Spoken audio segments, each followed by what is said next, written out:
Okay, guys, so after trying everything I know how to do and not being successful, I am trying one more thing. Vinyl. Just basic vinyl.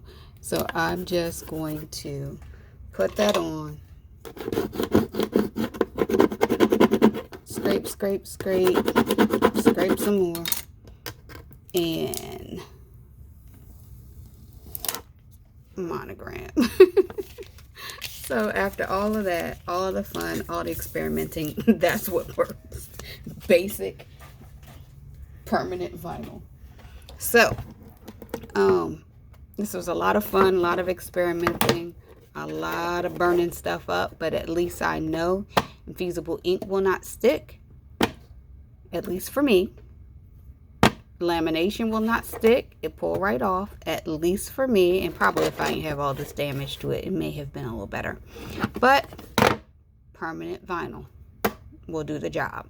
So I hope this helps somebody. If you guys know any tips and tricks on getting sublimation or heat transfer vinyl or lamination or anything else to stick to this type of plastic, let me know.